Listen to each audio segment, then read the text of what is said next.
Record in the matter of the state of Georgia versus Khalif Adams et al.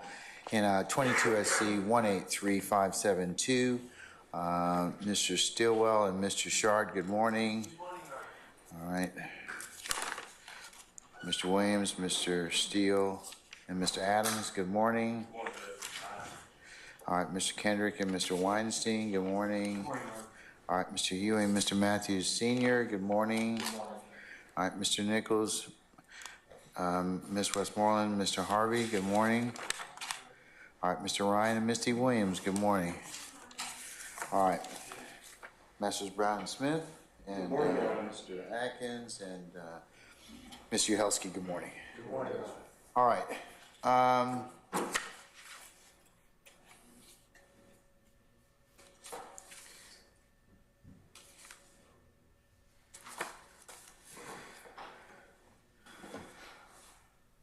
All right, I've had the opportunity to consider the motions that have been filed in regards to disqualify Ms. Love and the reasons set forth therein. I will hear a brief argument consistent with the way and practice I did last time. You have up to 30 minutes, and then hopefully I'll be in a position to rule at that point in time. So, Mr. Steele, since it's your motion, sir.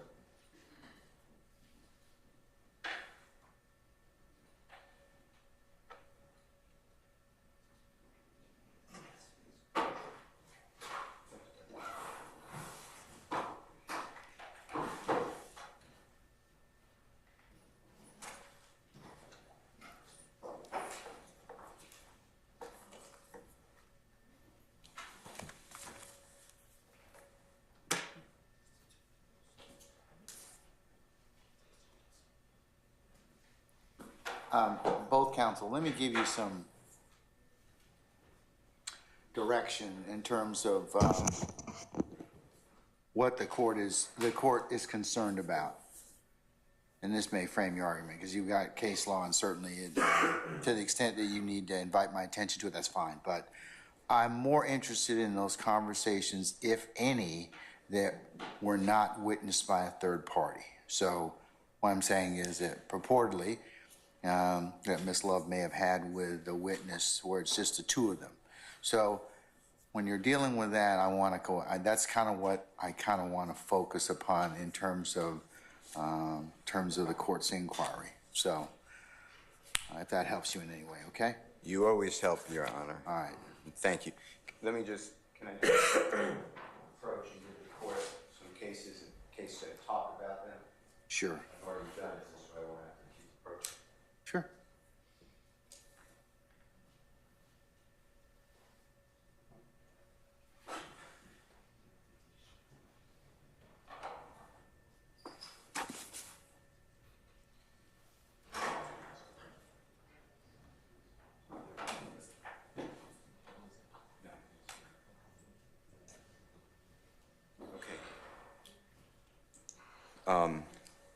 Good morning, Your Honor. Good morning, everybody. And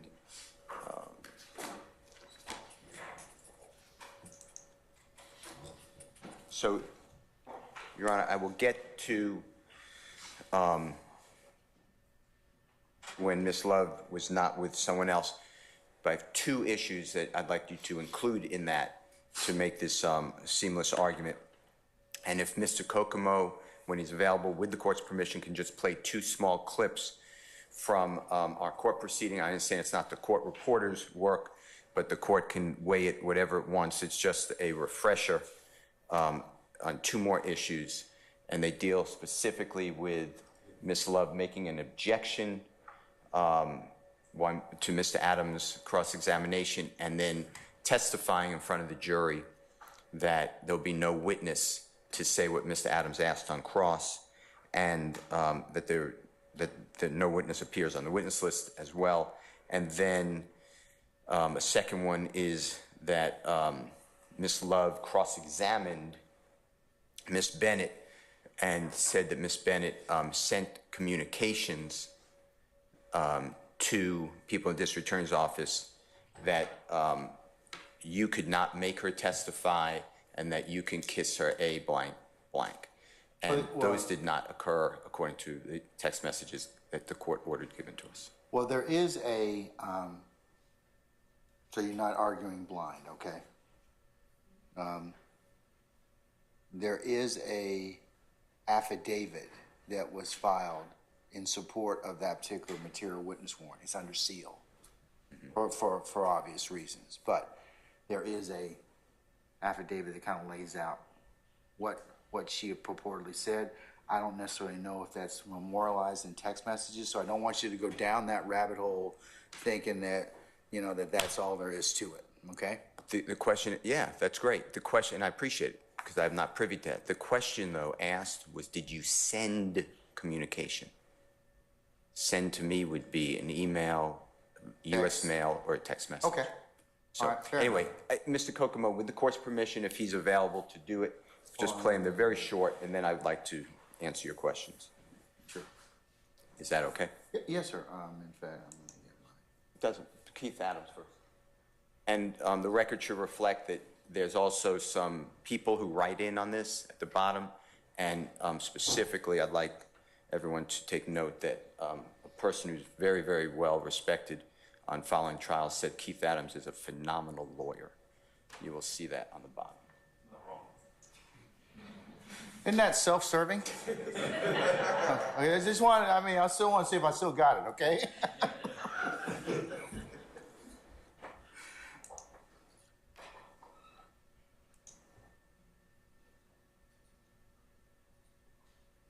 Did you discuss with Mr. Anderson that Jeffrey Williams was going to pay for the heroin that Buck had stolen from your apartment?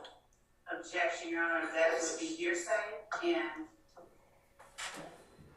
there is no exception for it. Overrule? Number one, Unless, Your Honor, someone is on the list to prove that up, which there is not. there is, she cannot. Yes. Ms. Love is messy. I don't know if the court heard it properly in this courtroom, but it's clear Ms. Love said something to the effect of, there is no witness to say anything like that. There's no witness on the witness list. Yeah, I'll take judicial notice of the official transcript, and if Ms. Weaver will provide the court with that particular part of the transcript for my consideration, even if it's a rough one. Can you play it again for me one more time? I mean, I'll consider it, but I'm gonna take note of what's in the transcript. Of course. Okay. Thank you. Mr. Kokomo, can you play that again, please? A little louder.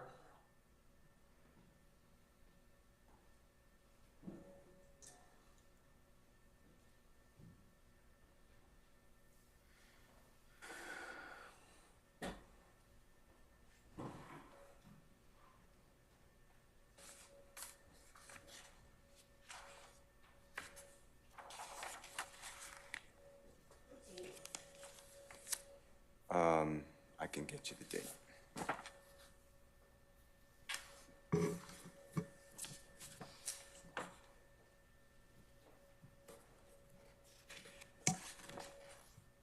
I have Friday.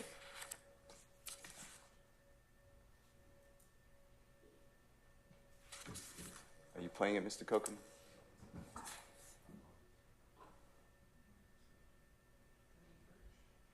It's Keith Adams' cross-examination. I believe it's Friday. 29.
Did you discuss with Mr. Anderson that Jeffrey Williams was going to pay for the heroin that Buck had stolen from your apartment? Objection, Your Honor, that would be hearsay, and there is no exception for it. Number one. Unless, Your Honor, someone is on the list to prove that up, which there is not. There is, she cannot. Defense.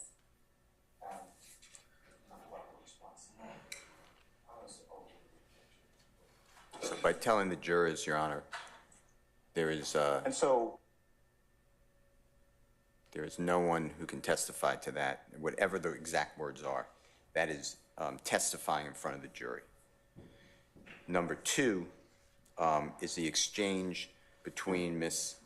Love and Ms. Bennett concerning what I believe to be text messages. Understanding what the court said is under seal, which I never saw, but the way that the question is framed is, did Ms. Bennett send communication?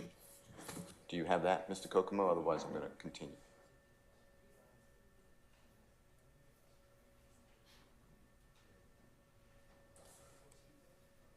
Do you have it right now?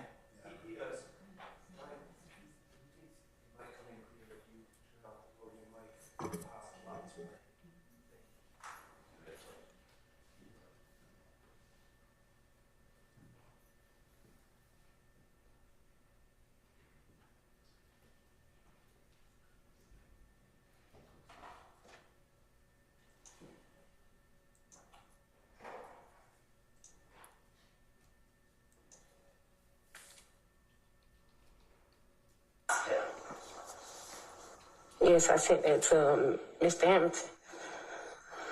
And did you send a communication to anyone in the district attorney's office stating you did not care what the judge said, no one could make you testify, and did you give specific, explicit instructions as to what to tell the judge to do? Objection, cause out question. No. I will rule the objection. Did you tell anyone in the district attorney's office that the judge could kiss your ass? No. I told Mr. Hamilton to have the judge to call me so I could tell him how I'm being harassed. That's exactly what I said. Your Honor, permission to treat the witness pursuant to Brown. I'll allow. So, Your Honor, the way I heard it, the initial part of the question was, did you send communication to him in the district attorney's office with an explicit whatever message, whatever the words are? So, and target that. To answer your question directly, so those are 2 points that I'd like only Ms. Love can answer. Then Ms. Love talked about on redirect, which was hostile witness cross-examination. Talked about meeting with Ms. Bennett on the bench outside of your courtroom with people nearby. That's what, that's how it came out. Ms. Bennett never agreed that there were people nearby. That was Ms. Love saying that. And then it became just communication of what was said there, and Ms. Love somehow made Ms. Bennett feel so uncomfortable Ms. Bennett wanted to harm herself. So you have that series of questions on the courtroom bench. In addition to that, Ms. Love said, isn't it true that I communicated with you via telephone at various times? This is during the, I'm not sure which day, but I believe it's the second day on resurrection. And then Ms. Love said, isn't it true that I called you to check on you, on how you were doing? These are quotes, Your Honor, from the video. I'm not saying from the court report. Isn't it true that I told you I wanted you to speak with our victim witness advocate at this office? Isn't it true I asked you about Jeffrey Williams while we were in the Wendy's parking lot? The Wendy's parking lot had Investigator Randolph with them. I have no idea what Investigator Randolph heard, what notes he took, etc. Isn't it true that I asked you whether Mr. Anderson, said Mike Anderson, and Jeffrey Williams were friends before Anderson in 2013?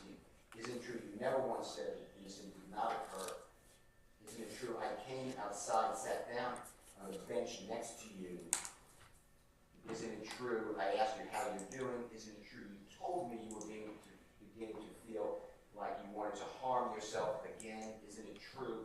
I asked you what caused you to feel this way. Isn't it true? You told me you, Miss Love, you were the reason I'm starting to feel this way. Isn't it true that I then left your presence? Isn't it true that never once did you tell anyone in the district attorney's office that this incident where you alleged that Thug, DK, and Thug's brother robbed you did not occur? That includes Miss Love as a witness. She's saying anyone in the district attorney's office. Isn't it true?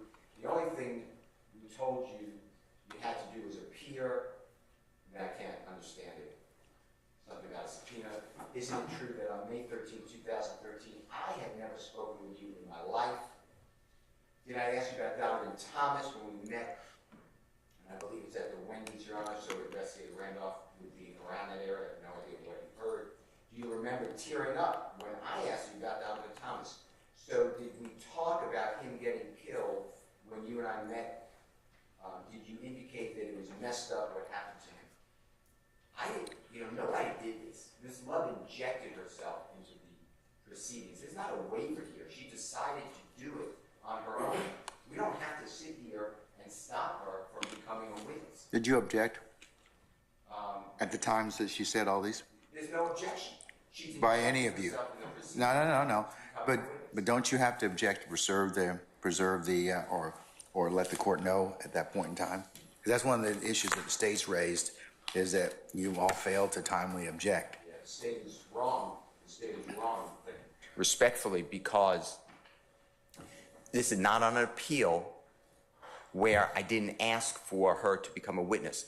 The case that the state cites is the contemporaneous objection rule when you want to stop the question. Ms. Love decided voluntarily and freely to interject herself in the proceedings. There's no objection. No, you still have to Becoming a object. witness. No. I disagree with you. You still have to object as soon as you realize that there's an issue, that to preserve the issue so that the appellate court doesn't kind of tell you waiver, right? But what's the issue?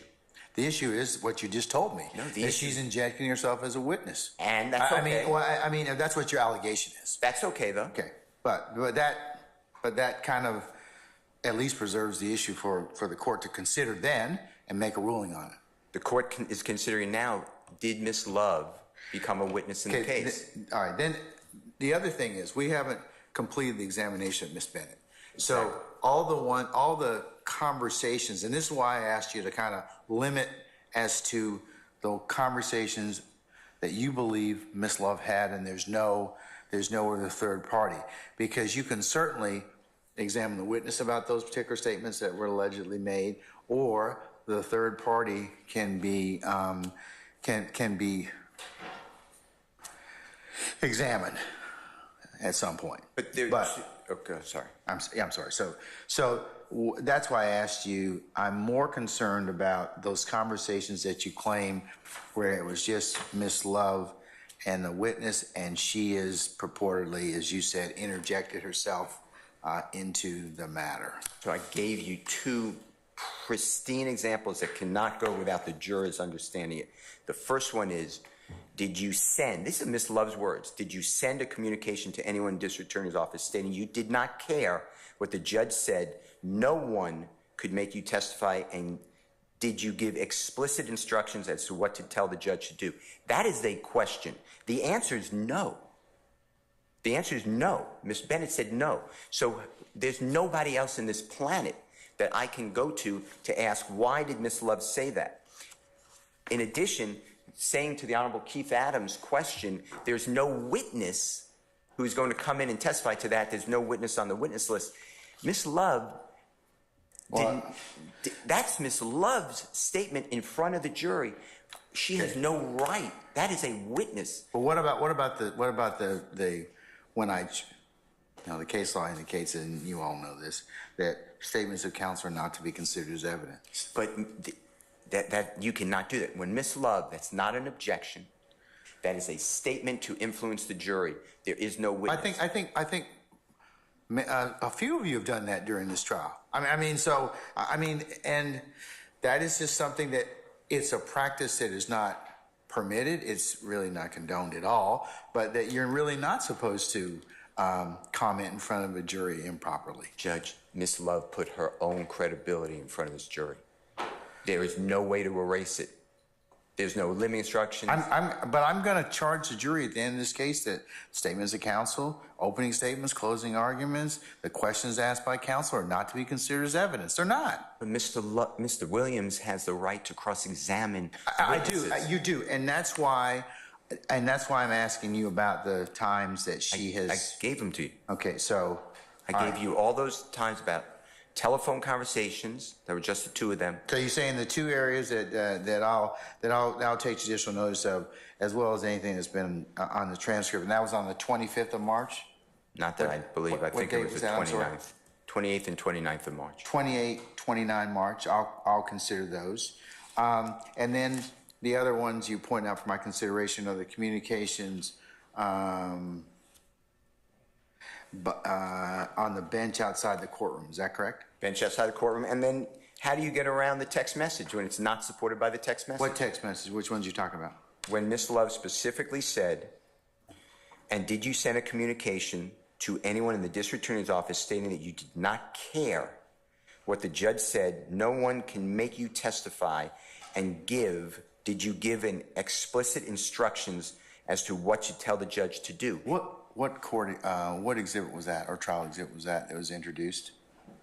We need to refer for it to record. That's fine. That's going to be in all the text messages. I don't know what the state called it, but the question. Let me just pause a second. Sure. Mr. Yahelski or Ms. Weaver, do you know what court exhibit or what exhibit that was?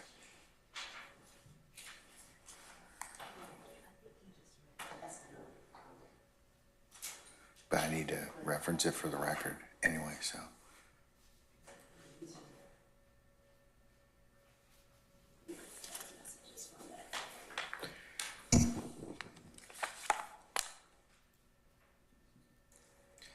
All right, just give me 1 second, please.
Mr. Steele, I have in front of me states 33 alpha alpha, states 34 alpha alpha, and states 35 alpha alpha. If you want to take a look at them, and tell me exactly where it is that, you know, in either one of those three. Also have 32 alfalfa. Let me take a look at that right quick as you're looking at that.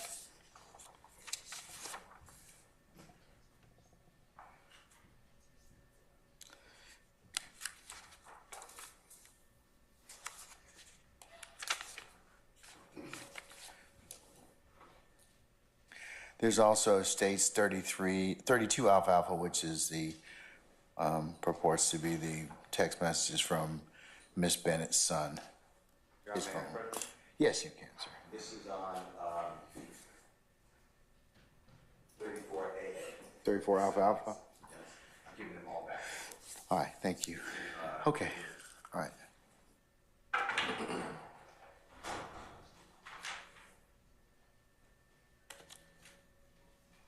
And the statement made by Miss Love that I've, Okay, and 34 alfalfa? right, that is the closest you're going to get to. Which statement are you referring to in this exhibit? Miss Love, the one I handed to you, but Miss Love stated in front of the jury, she testified, and did you send a communication to anyone in the district attorney's office stating you did not care what the judge said, no one could make you testify, and did you give explicit instructions as to what to tell the judge to do? And in the document I just get, 34 alfalfa. that is not even close to a fair summary of what is written by Miss Bennett. And Miss Bennett specifically said, no, that is not what I said. And the only person who can be challenged on that testimony, because that's what it was, is Miss Love. And the state's case that they cited to you, which is Bonner, B-O-N-N-E-R versus State, 192 Georgia Appeal, 721 1989 case, and the state said that this is the only case in Georgia on point. I don't agree with that, but that's what they wrote. And in Bonner, it actually helps Mr. Williams, because in Bonner, what happened was the prosecutor. What's the citation for Bonner again? Your Honor, it's 192 Georgia Appeal, 721 386 Southeast 2D 379 1989. 192 Georgia Appeal, what? I'm sorry, 721.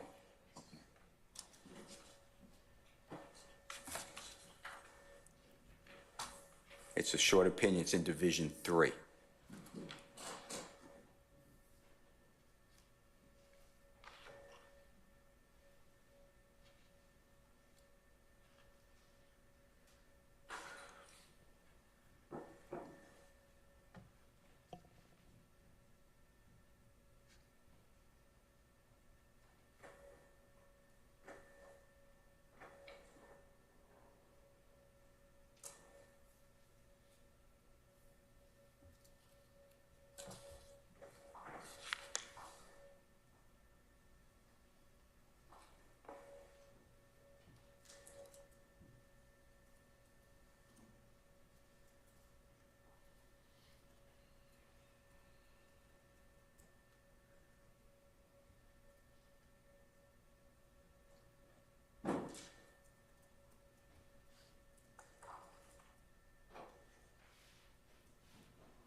Okay. Bonner, which is, as you indicated, 192 Georgia Appeal 721. So I find this case to be fabulous for Mr. Williams. In Division 3, the court wrote that the transcript reveals, in regard to appellant's final enumeration, that after appellant testified on direct examination that she had not visited the victim's bedroom, the district attorney cross-examined appellant about a statement she had made to the district attorney himself prior to trial. The district attorney called to appellant's mind the time, place, and circumstances surrounding the conversation, in which appellant was asked whether she told the district attorney that she went back into the victim's bedroom to listen to the radio. Now I'm skipping, Your Honor, to the end of the opinion. Well, I don't want you to skip. I want you to kind of also take a look at what there's an objection that was interposed on an unsworn witness Yeah, but I'm saying Okay, that so- she needs to testify. I don't care that she became a witness. I But want to cross that her now. preserved the issue for appellate review and for the court to kind of take it up. That's one of the things the state's saying that you should have done at that point in No, time. But I don't- we'll okay. continue with it. But All right. anyways, but yes. Keep reading, or can I go No, to? go ahead. Yeah. So if you go to the very end of the opinion, I don't know how many lines because we're not looking at the same, Yes, sir. But at the end of the opinion, if you could target, it's maybe, I don't know, 12 lines up. The transcript reveals that the district attorney laid the proper foundation, but rather, and this is what I stress, but rather than denying making the statement, appellant admitted having done so. Thus, contrary to appellant's contention, the transcript established that it was not necessary for the district attorney as the cross-examiner to prove the making of the statement, and accordingly we find that the failure of the district attorney to be sworn as a witness and to be available for cross-examination by appellant did not constitute reversible error. Here, Ms. Bennett denied making that statement. She denies Ms. Love's assertion in her question about give explicit instructions as to what to tell you, and that she did not care what you said. The text message that I gave you, and I didn't count the pages, but is in that exhibit in blue at the top, is Ms. Bennett saying, I'll explain it to the judge. She was polite about the court. She was not rude. That is something that needs to go to jury for this reason. And this is the important reason. Ms. Bennett is exculpatory to Mr. Williams. This is not like you can strike or you can give an instruction. She is exculpatory. And what Ms. Love did is three witnesses, one lawyer and two witnesses, she decimated their credibility. She's telling the jurors that Ms. Bennett is lawless, doesn't give anything about you. That will bother the jurors. They will discount her. Number two, she tells the jurors that the Honorable Keith Adams' question is made up by Keith Adams. He's not truthful. And third, she has decimated the credibility of the witness who has not yet been called, because she has said there is no witness who is on the witness list who will testify to that. So when the witness does come in and testify to it, the jurors are already clued in, that is a lie. Miss Love knows exactly what she's doing, and she is testifying for the jury, and we have questions for her. And the questions are simple. All right, let's focus, because the focus is on, remember, statements of counsel are not to be considered as evidence anyways, but focus on the issue of Miss Love and the statements that she purportedly has made to Miss Bennett that you can't examine. How come you can't examine Miss Bennett on the stand about those statements and utilize the text messages? Because I would say to Miss Bennett, what did Miss Love mean when she said, did you send a communication to anyone in the district attorney's office stating that you do not care what the judge said and no one could make you testify, and did you give an explicit instruction as to what to tell the judge to do? And the answer is going to be, I have no idea what Miss Love was thinking. I don't know why she asked me that question. I already told you that's not true. So you have to ask Miss Love, why would you say that? Why did you put in the jurors' minds that this witness is underneath the law? That she curses at the judge? That the judge can kiss her ass. Well, I don't want to say it, but Well, here's the thing as well. If that's what you're looking to get at, to impeach her, to get her, I think there's another methodology of doing that. I don't believe I know that methodology. No, I'm telling you that I told you that there may be a exhibit that, like I said, they have a material witness warrant, and for good cause, I'd be willing to unseal it and you can look at it. I'll look at it gladly. And that may, I'm telling you from the court's perspective, that if you're because if you're attempting to have Miss Love explain this, even though counsel shouldn't inject themselves as a witness, I understand that, but I do believe that there is some that this references conversations that are in an affidavit that you may be able to use to to further examine the witness. That is not comport with the question, did you send a communication? That's my point. I don't care what the affidavit said. Okay, but what Did you send a communication? That was the question. who said that, Ms. Love? Yes. That is a quote. And I know we go by court reporter, but that is the quote online from the trial. In addition to that, you know. Okay, well, flush out the, did you send a communication? Right. That is not the spoken word. Send a communication is email, a letter, text message. Okay, what did Ms. Bennett say about that? And that goes to the Bishop case. She said no. And the Bishop case said, well, she would have said yes, then what's the point of cross-examination? And, Your Honor, I hear what you said, and I respect it. And you said it multiple times. Look, the jurors are going to be told that the lawyer's questions are not evidence. But that would do away with the unsworn witness rule. Every case, I have cases I cited to you from the 2nd Circuit, 3rd Circuit, 7th Circuit, 6th Circuit, 8th Circuit, 9th Circuit, 10th Circuit, 11th Circuit, U.S. Supreme Court, Georgia. Every one of them say the lawyer can't inject their personal knowledge as if they are vouching for it. And that's what Ms. Love did. It doesn't matter that you can tell the jurors that the questions of the lawyers are not to be used as evidence. The answer is that Ms. Love deliberately, intentionally, knowingly, and voluntarily injected herself to make her credibility as a prosecutor. You know, we value prosecutors. We all value prosecutors. They have tremendous power that we bend down to and say, we give you this power. And Ms. Love has wielded that power wrongly. And she has not only, she's not asking questions, she's saying, me. Did you tell me? Did you send the communication? Here are all, she's holding text messages while she's doing that. Did you send communication? She is calling this witness, Mr. Adams, and the witness who has not yet been called, that it's not true. And I've never heard an objection except from this prosecutor where they put in evidence. Judge, this will not come into evidence. There's no witness to say that. That is testifying. And it needs to be explained. And I don't know why we're here. This was not my intention. And no, I didn't waive it.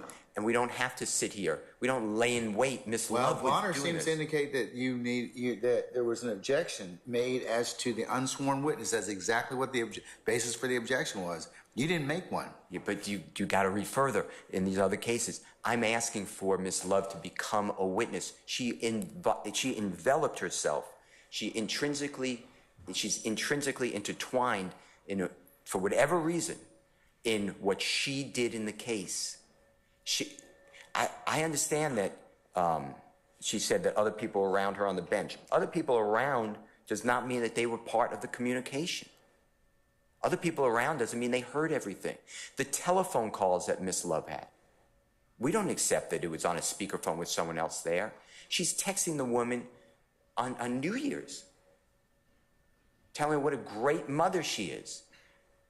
What a symbol, and I'm not quoting now, but a symbol of the community she is. You know, these are inappropriate. And lawyers aren't supposed to make lawyers the object of the trial. Miss Love made herself the object of the trial, tried to cut the knees out for Mr. Adams by saying he has no right to ask that question because there's no witness who will say it.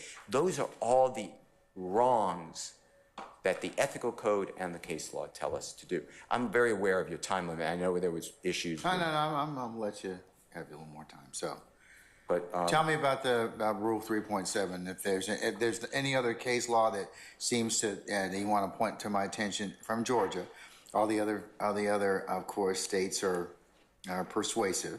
But is there anything else that our Georgia courts have indicated that would make up your argument in terms of the unsworn witness? And also, of course, it's discouraged that lawyers are witnesses anyway. So, and unless they're testifying, consistent with the proper circumstances. Yes, to answer your question. I believe I cited it. Let me just pull it up.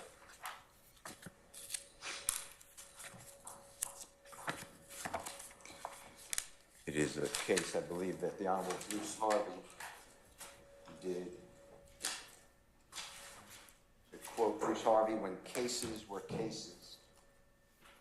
1985. Is that when we had paper advance sheets? Yeah. Okay, all right. It's actually before my time, and I don't mean that to Mr. Harvey. It's Castell, Castell versus Kemp. Castell versus Kemp. It's 254 Georgia, 556. So you said 254 Georgia? 556. It's in your package if you Okay. care. And it's 331 Southeast 2D, 528. It's 1985. And if you look at the left-hand side of the copy I've given this honorable court and the parties, you will see counsel, the Honorable Bruce Harvey. Is in this packet of materials you gave me? Yes, it is. It should be,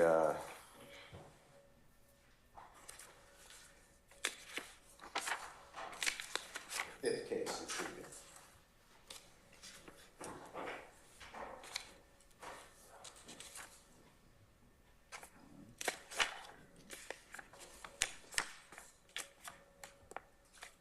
Fifth case I have is Dillon versus Common. Right after that. You should have the next case, Your Honor. People versus You should have, it's a small case, so it may, you know, the staples may have clicked together, but it's Castell, Castell, versus Kemp. Do you have it, Wes? Should be the fifth one.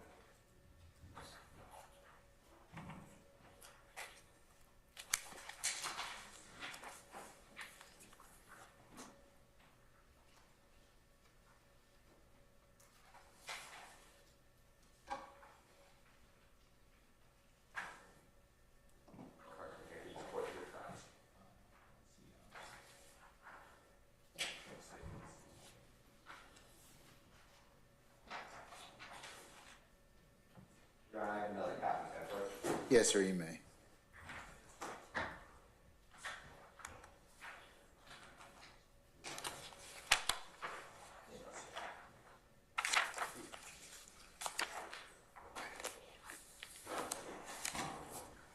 All right, sir, I now have Castell versus Kemp.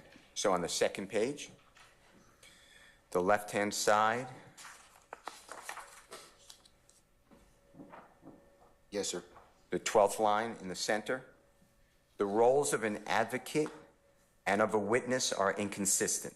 The function of an advocate is to advance or argue the case of another, while that of a witness is to state facts objectively.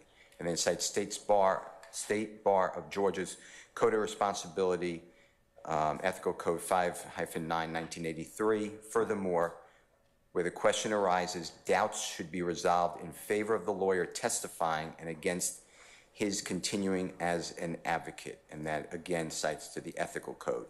And then on the right-hand side, the second full paragraph, the rules of the Code of Professional Responsibility do have the effect of law. Although only couched in aspirational terms, these rules cannot be ignored if we are to maintain integrity and credibility of our judicial process. So I believe that that shows that the ethical code is in play here when a prosecutor does what Prosecutor Love did. And it's worse when it's a prosecutor. All these cases I cited to the court, they all say when you're talking about a prosecutor becoming a witness, it is triggering rights of the accused, as opposed to other lawyers where you might just say what the lawyer says is not evidence. Here, the prosecutor has to be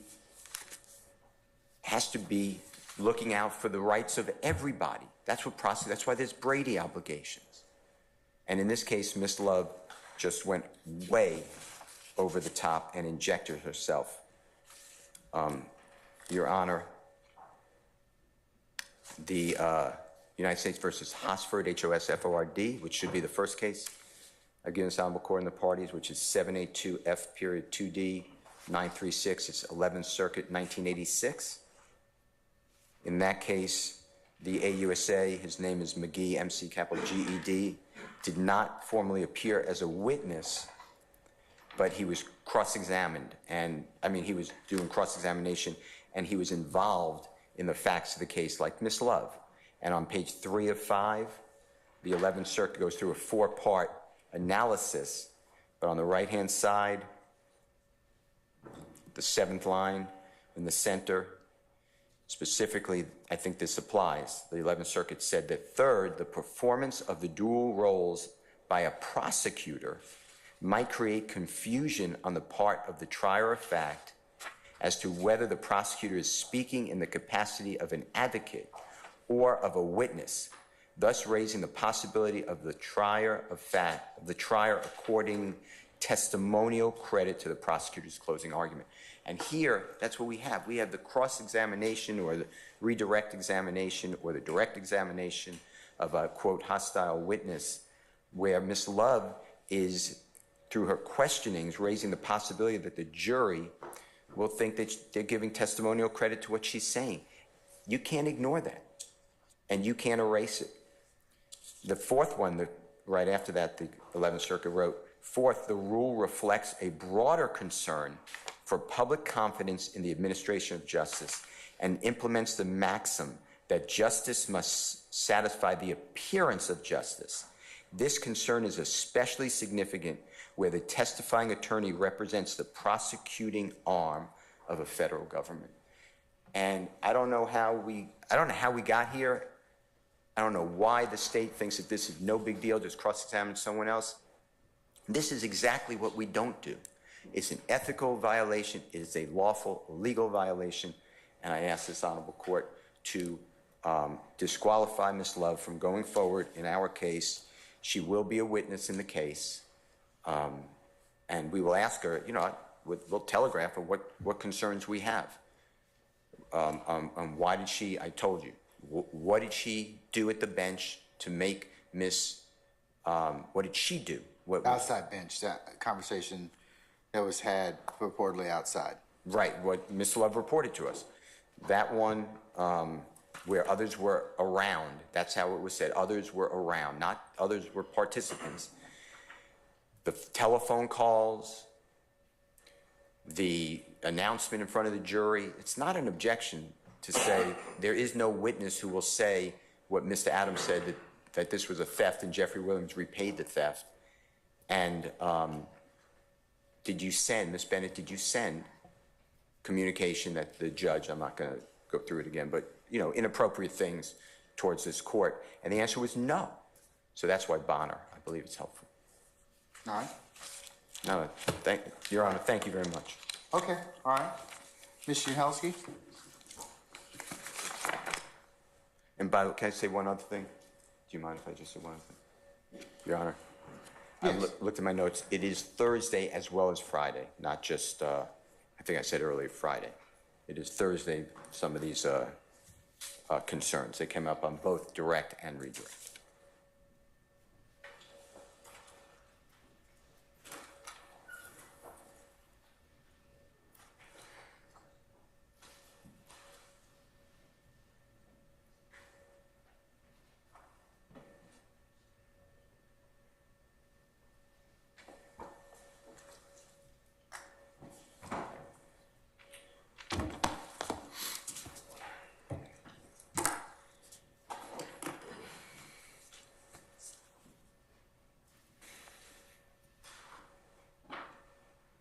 All right, Mr. Juhelski, go right Yes, ahead. Your Honor. right. Let's start with 3.7. I'm sorry, start with what? Rule 3.7. The lawyer as witness professional conduct rule. I wanted to point out about Castell and in connection with 3.7, just while it's at the front of mind. Castell was a case where Bruce Harvey tried to argue his own ineffective assistance. That's the conflict that we're cited to when we're talking about Castell. And when we're talking about Rule 3.7, the lawyer as an advocate shouldn't be also a witness. It's true what Mr. Steele says about these rules having binding effect, but there's nothing that says that even if there was a 3.7 violation, which we dispute, of course, that the remedy is disqualification of the prosecutor. The remedy, as far as I remember looking it up just yesterday, was public reprimand if there was a 3.7 violation in the first place. But that's not for me. That's the collateral offense. Sure. The collateral consequence.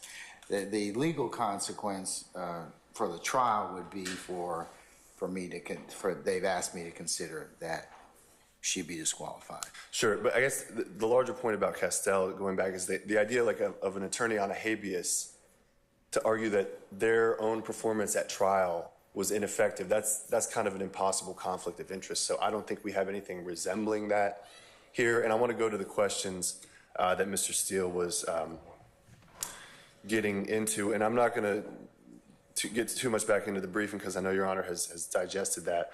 But starting with the comment about Mr. Adams's question about Buck or whatever that was. So it's a hearsay objection, and then it was followed up with, hey, there's not going to be a witness on the witness list. That's the attorney. You'd agree that she shouldn't have said that? At best, it's a speaking objection, and if the remedy for a speaking objection, Your Honor, is disqualification, guess how many defense attorneys we have left? You see what I'm saying? So at best, it's a speaking objection, and that's improper, but it's not the lawyer testifying. Again, the jury is presumed to follow the judge's instructions. The judge has, in this case, and will continue to advise the jury that what the lawyers say is not evidence. And in that connection, Your Honor, I want to point to one of the cases. I'm not going to belabor it, but Palmer v. State, and this is on page 4 of the state's brief. It's a Georgia Supreme Court case. It's 236 Georgia 507 at 507 and 508. There they approved of a jury instruction, and I will concede that it was a curative in that case, but it says that the instruction said that anything a prosecutor might say while asking questions on cross-examination was not evidence. So even if you think that was an improper speaking objection, which is not the first one we've seen, the remedy is not disqualification, which, as Your Honor is aware, is a radical remedy. Going forward to this other communication, the second major point that Your Honor had asked us to discuss, this instance where Ms. Love asked Ms. A.B., isn't it true that you sent a communication talking about the judge can kiss your ass? That's just not good phrasing. Send a communication. It doesn't necessarily mean, it doesn't say, didn't you send a text? It doesn't say, didn't you send an email? It says, didn't you send a communication? That's just kind of maybe imprecise phrasing. The remedy for imprecise phrasing is not disqualification either. And if you listen to the rest of that question, Ms. Love went on right after that, really kind of interrupting herself, and clarified and said, did you tell anyone at the DA office that the judge could kiss your ass? Did you tell anyone that? So she heard her own imprecision, she corrected it, and then the answer was no. So we have this big argument about how Bonner doesn't apply because in Bonner the witness said yes. Oh no, well in this case the witness said no. It's a question. But how are they going to impeach her on it? However they want. They can cross-examine her. They have the text, every single text that anybody had with Bennett. Those speak for themselves. They can cross. And the very next witness that I believe the state may call in relation to AB is going to be the investigator who was going to be present for these communications. And just to clarify, which I think wasn't clear,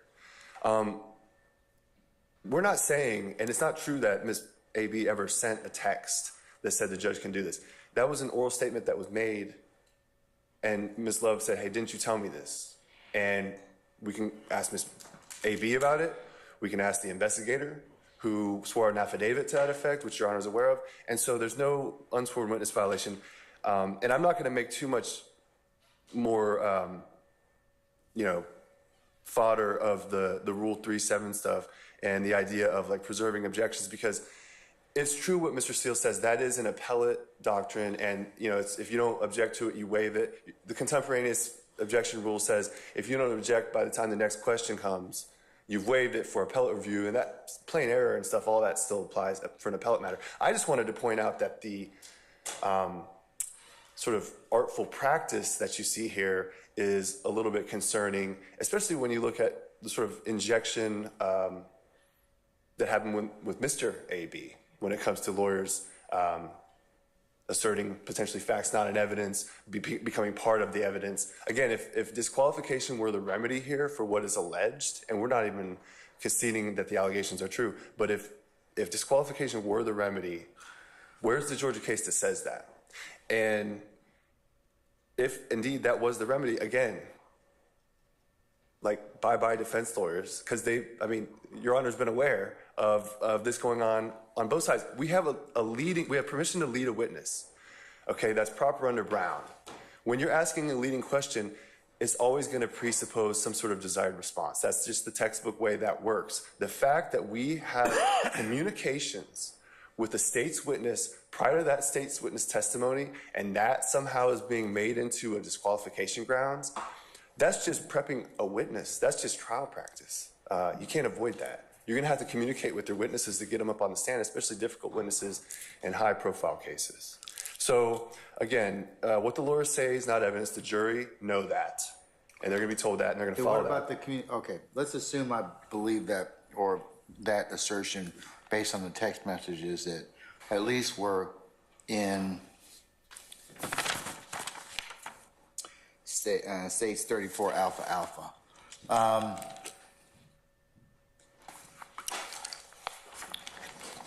What about the communications with Ms. Love had with Ms. Bennett on the benches outside the courtroom that were not memorialized or witnessed by a third party? I don't believe that any such communications exist. Ms. Bennett said nobody was nearby. That's her answer. But that's not necessarily what reflects the truth. You don't believe that's a problem? I mean, how is the defense or anybody else going to test that? Then you are being asked to look at the credibility of lawyer versus witness because you don't have a third party. Well, that's what Ms. Bennett says, that there's no third party. That doesn't mean we don't have a third party. Was there a third party present? I believe. During all of the conversation? As a matter of protocol for these conversations, I believe there's going to have to be an investigator or a victim witness advocate. I believe Lieutenant, I'm not going to speak to it. I wasn't there. But as a matter of protocol, you get in a lot of trouble if you don't do that. So if we have investigators present when we're dealing with our witnesses, and just because Ms. AB said no, there weren't people nearby, Okay, well, I'm just, look, they're asking me for a draconian, remedy, Sure. which is, Indeed. hey, look, she being Ms. Love, purportedly had conversations with Ms. Bennett, and nobody else was present. That's what Ms. Bennett seems to have indicated. So are you telling me that, if need be, the defense can cross-examine or has the ability to call, if appropriate, the third parties that may have been present, victim advocate or the investigator? On information and belief, yes, I believe that will be possible. They were present the entire time? Yeah, of Ms. Love's conversation? Other than when she said, we're going to leave. I'm going to leave because you're making me angry. Other than the, kind of texts about this or that administrative detail, like, Happy New Year or whatever it is, these collateral matters, yeah, I believe there would have had to have been an investigator present for any of these. Had to have been, or there was? Because, look, if you don't know, you don't know. But, that's kind of Mr. Seal's point. Because if you're going to represent to me as an officer of the court, yeah. We had, despite the fact of what she may have said, Judge, we had somebody that was there the entirety of the time, or can refute or rebut that assertion. That's the assertion right now. That's what I kind of want to get some clarity on. So if you want to, just let me know before you commit to that. I know what your assumption is and practice is, but I want to know whether or not she had she being Miss Love had conversations that were witnessed by some particular member of your team that would refute or otherwise not make this an issue, because it's an issue only because there's no way I can test if that truly was the conversation. There's no way as the cross-examiner I can test whether or not that third party was this witness is telling me what really happened. Okay, so I'm going to hold on that and let you. I have an update on that. Okay, all right. I believe the conversation that we're referring to, I'm being told there was an investigator present. Antonio Long was present for that. Okay, all right. So if need be, Mr. Long can be, if appropriate, can be examined on that. Okay, all right. What about this what about the third group of statements? This communication by telephone at various times between Miss Love and Miss Bennett. And I want to say that is, let's see.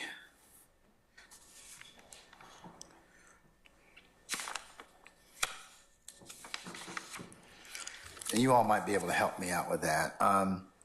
Which one of the state's exhibits, 33, 34, or 35, are the ones that there's the assertions of that Miss Love is having a conversation with Miss Bennett? Can one of y'all tell me? So the text conversations that have occurred between anybody and Miss Bennett, anyone in the DA with Miss Bennett, those the court has, all the parties have all those. Those are 33, 34, and 35 alpha alpha. I believe so. All right, but I want to know which ones of these conversations are the conversations purportedly that Miss Love had with Miss Bennett. Because some of them are just talking about the son having and getting a job or helping the son get a job. Some of them are just pleasantries of the greetings of the season. Yeah. I mean, I'm not concerned about those. I'm more concerned about about anything that may have been said that maybe wasn't witnessed, that might be problematic. That's what I'm trying to look at this time. Well, I mean, from my understanding, the text messages largely occur between Lieutenant Hamilton and either Miss AB through her son's phone or her direct phone. Again, when you're talking about conversations about, coming to court,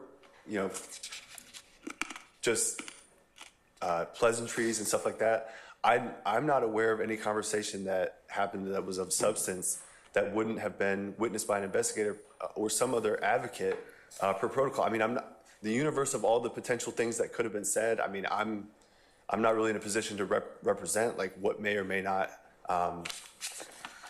have happened over the phone, but there's not going to be anything substantial as far as any oral statements that wouldn't be covered by this investigative protocol. And again, these texts, they've been turned over. They speak for themselves. Ms. AB can be cross-examined on any of this stuff, including the oral statements. I understand the court's concern. Kind of shifted on to you, Mr. Yahowski, and your team in regards to, because Mr. Steele has said, okay, listen, that's why, maybe what I need to do is I need to let you all take a look at 33, 34, and 35 alpha and parse out for me, because as they were sent to all councils a couple days ago, some were conversations had with two of your investigators, one of them being Investigator Long, Chief Investigator Long.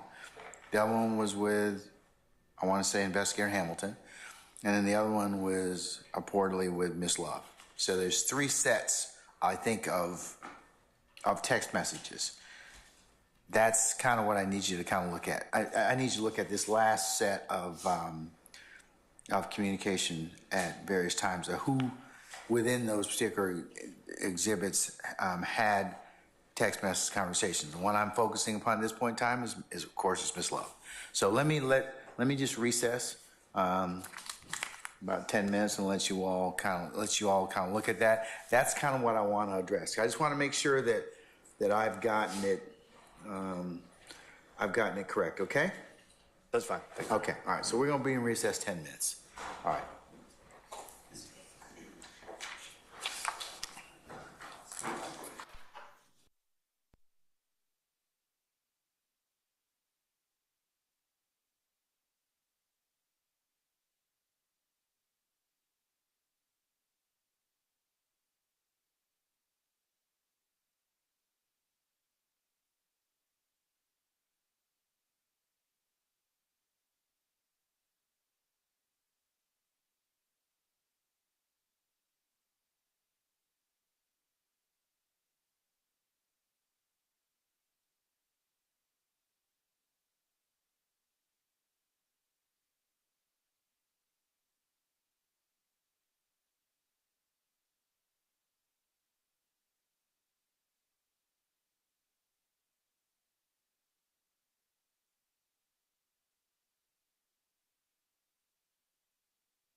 Can we ask everybody to come back in, please?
Excuse me.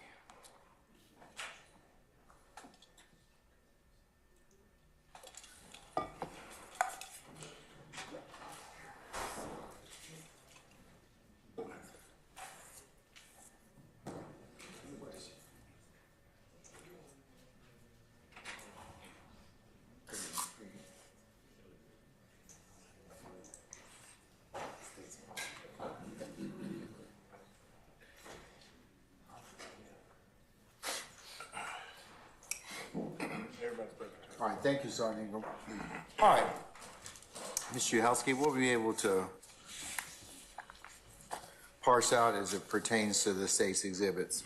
All right, I was able to get some clarity on the two issues we left off on, starting with, I can emphatically state in my place that Ms. Love was never alone with Ms. Bennett for any oral conversations. As it pertains to the bench conversation. Yes. Outside courtroom bench conversation. Yes, and that one, and I'll clarify that. It started out with Ms. Love and Antonio Long, and then there was this representation from AB about harming herself due to the fact that, the state wants her to testify, by the way.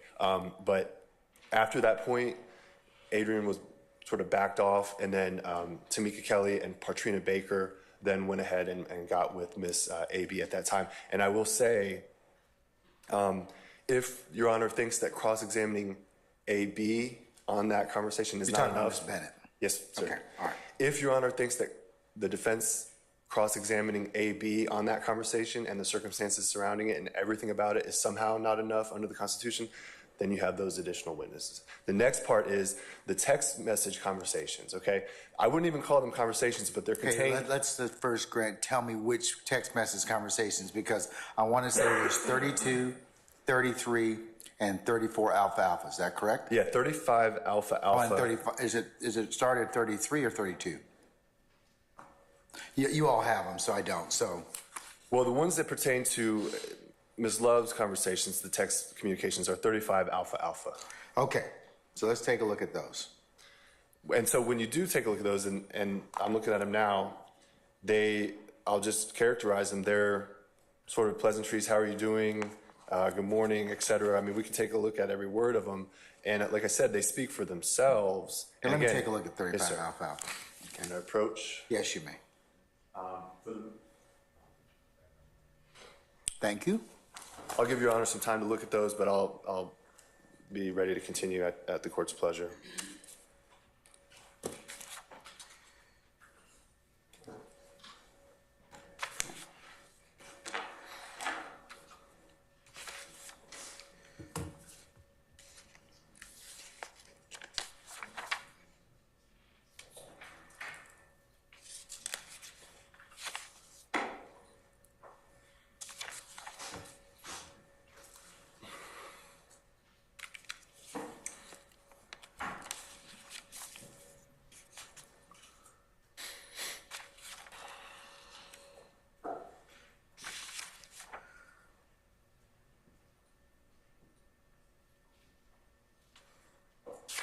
Okay, all right.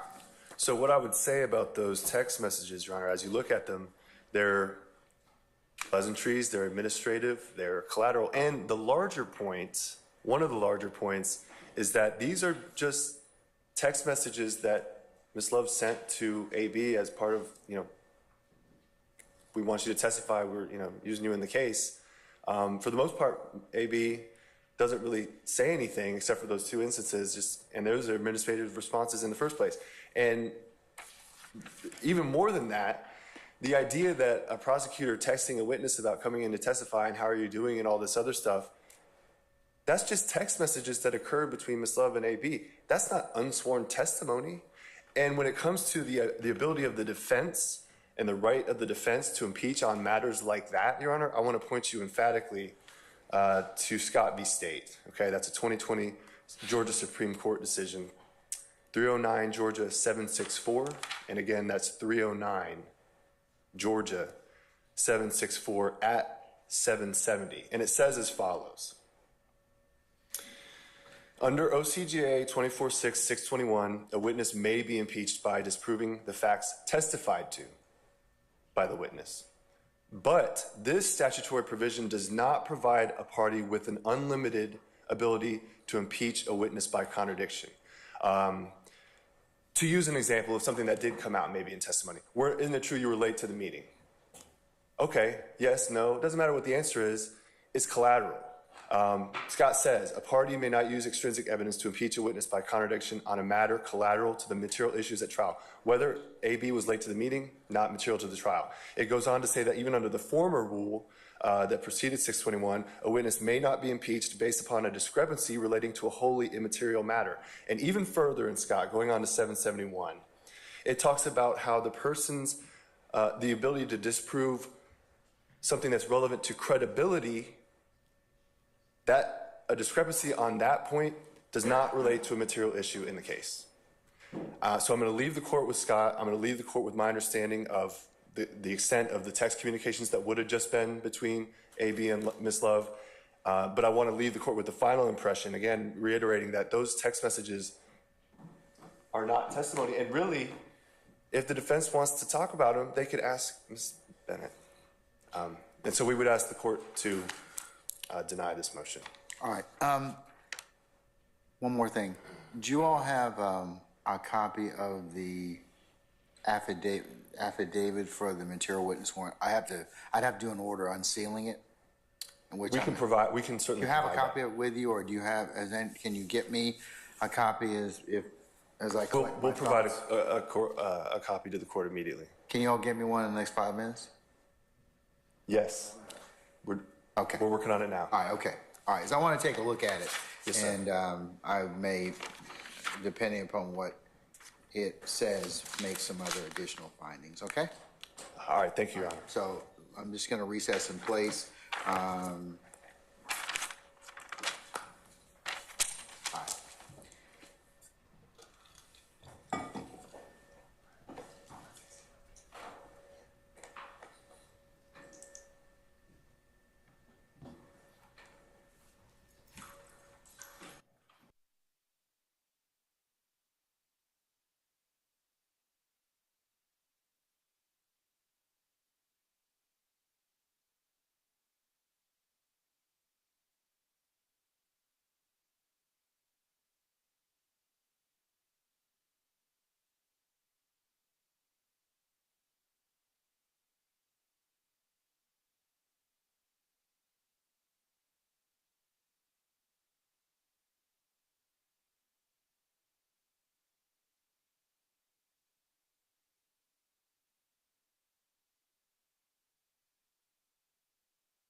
Per sec, please. It's too loud.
Why don't you come to the podium? Yeah. Thank you. I believe this is what the court's going to do, but we just wanted to make sure that we redact and make sure that it doesn't come out to the public, any of this biographical information, date of birth, address, stuff like that, if that makes sense. I think that could be arranged. Sure. Mr. Steele, what I'm going to do is I'll redact out the biographical data of the witness. No opposition. Okay. Okay, All right. thank you. All right, so we'll just do that before, when I unseal it, okay? Thank you, Your Honor. Okay, all right. Christina, can I see 34 and 30? Yeah.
in a position to give you my thoughts on ruling on this particular issue. The court has considered the issues framed in the defendant Williams' motion to enforce the disqualification of Prosecutor Love. And to that end, I've considered what has been pled in Mr. Williams' motion. I've also considered the state's response to defendant motions, defendant Jeffrey Williams' April 1st, 2024 motion to disqualify. I've also considered the arguments of counsel. I've also taken into account and will take judicial notice of the proceedings to include the transcript of proceedings on, and in particular, 28 and 29 March of 2024. And the court also has had the opportunity to review and consider the following exhibits. States 32 alpha alpha, states 33 alpha alpha, states 34 alpha alpha, and states 35 alpha alpha. In considering these motions, the court has also considered the defense's three groupings of the examination of Ms. Bennett as it pertains to their assertion that Ms. Love has inserted herself and become an unofficial witness. In regards to this, I have also considered and will consider for purposes of the motion the statements that were made in court on the 28th and 29th of March, even though video was shown to the court. In regards to those, the official transcript will be the record that the court considers. I've also considered the communications between Ms.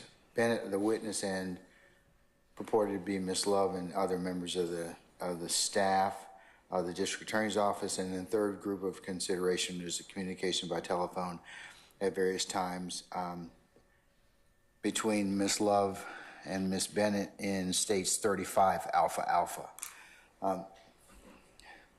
In considering those, the court has also taken a look at the cases that both the state as well as the defense has proffered and invited the court's attention in respect to this issue of Ms. Love and being an unofficial witness.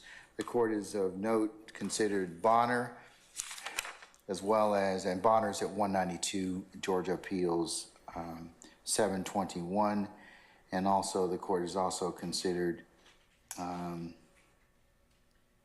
Cantwell versus Kent 254 Georgia at 556, and Scott versus the state 301 Georgia at 764 and 24-6-621, as well as for the Georgia Rules of Professional Responsibility.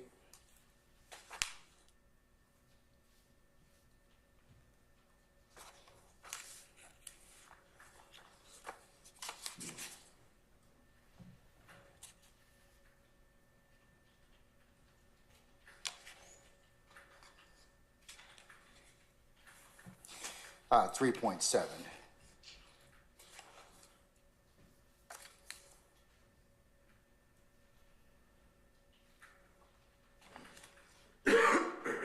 To the defense's arguments and assertion in the first grouping that has been brought to the court's attention on March the 28th and March the 29th of 2024, the court has heard some concerns from Mr. Steele saying that those conversations could not be challenged by any other examination than Ms. Love, and has thus asked the court to disqualify her. The court has considered that particular request, and in regards to the colloquy that is had between Ms. Love and Ms. Bennett, as referenced from the transcript, in the interest of fairness and judicial economy and clarity, the court will unseal the affidavit as it pertains to the material witness warrant that the state sought to comply with to facilitate Ms. Bennett's complying with being here as a witness. I will make that available immediately. I will do two things. I will sign an order unsealing that particular affidavit. I will also block out the proprietary information as it relates to Ms. Bennett from that, but Mr. Steele and Mr. Uhelski, I will make the balance of the affidavit in its entirety available, and I believe that that will also provide you with information as to others that may satisfy your concerns in respect to that issue. The second area of communications from the courtroom bench outside the courtroom as it pertains to Ms. Love, I believe that Mr. Uhelski is proffered and stayed in his place, that Chief Investigator Long would be the person, as well as the two victim advocates that can provide information in respect to any communications that may need to be tested or heard of during that particular period as it relates to that issue. And then thirdly, the communications by telephone at various times in states 35 Alpha Alpha as it relates to Ms. Love and the witness, Ms. Bennett. The court in reviewing those doesn't find anything that would be other than the one advocate's attempts to seek scheduling and pleasantries with the witness. And for those reasons and applying Bonner and the other cases that the court has cited for purposes of this analysis, I'm going to deny the defense's motion to disqualify Ms. Love. I will also, though, as a caveat to all counsel, just invite you all to just be mindful of witness interviews and the importance of third parties being present for the reasons that our professional code of responsibility tells us, so we don't inadvertently make ourselves as lawyer as witness. So with that, that's the court's ruling. Mr. Uhelski, if you will prepare a suitable order for the court's consideration, send that to Mr. Steele, and if I could get that by next Friday, that would be the 12th of April. That would be fabulous. Okay? All right. Your Honor, Yes, Mr. Shart. as Mr. Steele, I believe, was the only signatory of the motion and did the arguing, I just wanted to ensure for the record that the Harvey rule is still in effect. And It applies to all, so. Thank you. Yes. Okay. All right. One other thing, Wes.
Okay, all right. All right, I don't think I have anything else I need to add or with you all, other than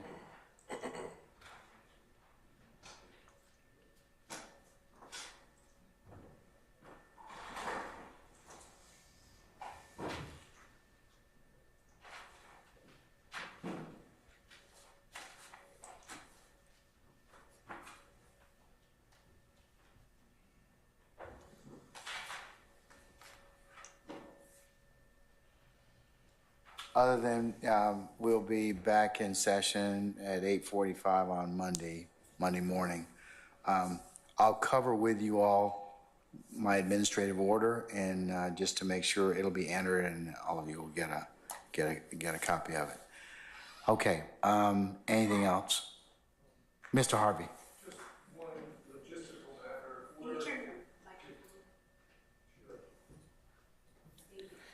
If one logistical matter, if we are to be here pursuant to your 8:45 requests, we need a current order to get us in before 8:30 so we can be here, be ready to go per your 8:45 requirements.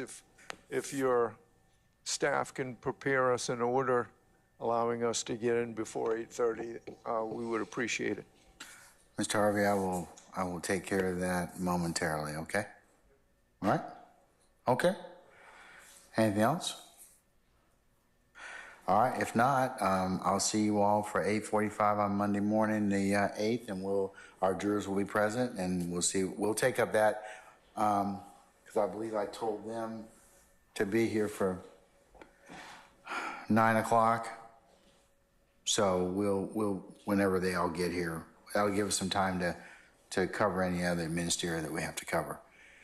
All right, I noticed you all have, Ms. Love has turned it over to you all from the evidence that she and the state are wishing to proceed with, consistent with my orders. So unless there's anything else, I'll see you all on Monday, okay? All right, we're in recess.